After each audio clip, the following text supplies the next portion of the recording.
Hello and welcome to all of you on my productive and industry oriented training platform. So consider that if the grace period is expired and you still need that machine to access via remote desktop services. So there are a number of workarounds which you can use to reactivate the grace period. The first one is from the registry. So you just need to delete the remote desktop services grace period registry key, so it will reactivate it for further 120 days. And the second process is you can initiate by using the PowerShell command. So we just need to run the script and mention the number of days for which we are trying to reactivate the remote desktop services.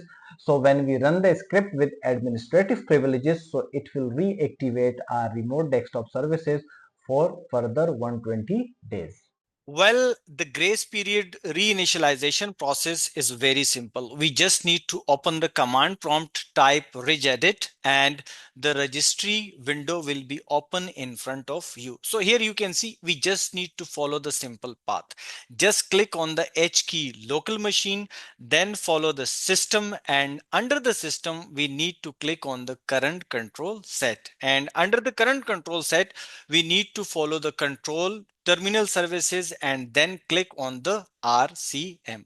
Under the RCM, we will find the grace period key. So we just need to delete this grace period folder, or you can say grace period key.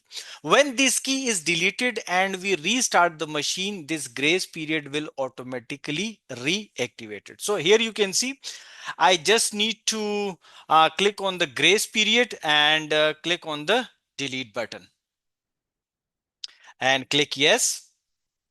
And as I click on the yes button, so you can see cannot delete grace period error while deleting key. So you need to understand that it's a registry change. So for this change, you need to get special privileges or special permissions. So let's move and see what kind of options available regarding the permission. So here we can change the options related to the permissions. So I just need to click on the same grace period option, and from here I need to select the permission.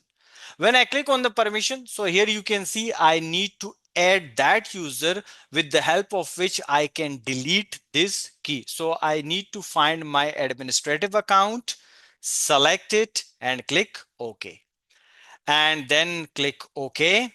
Now this account is added and I need to allow the permission. So I just click on the account and click on the full control option, apply, and then move with the advanced option. And from here, I need to change this permission. Here you can see the owner is administrators group. So I need to add my administrator account. So I click on the administrator, click OK. And here we go with the simple options. Click on the replace owner on subcontainers and objects and click finish. So here we go. So I click on the OK button. Now if I try to delete the key, so it will be successful because I have the right permissions. So I need to click on the delete button and here we go.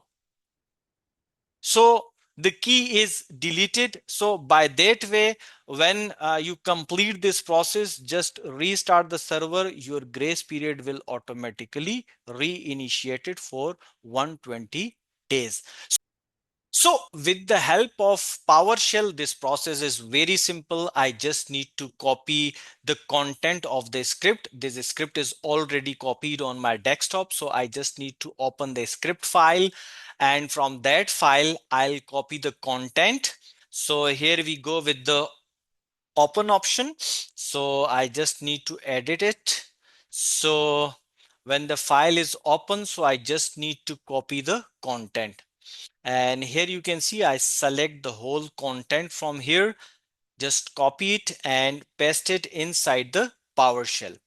And here I have the green button. So I just need to click on the green button and this process will be initiated. Here we go.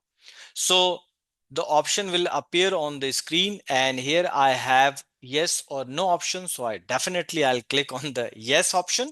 So when I click on the yes, so it will again reinitialize for 120 days.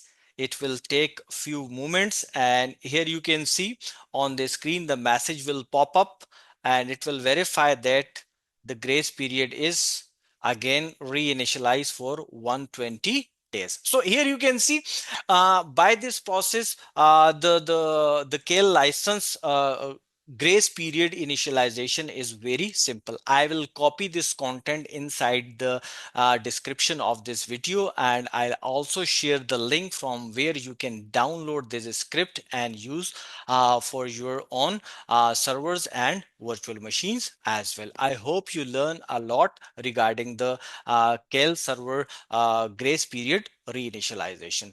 Thank you very much.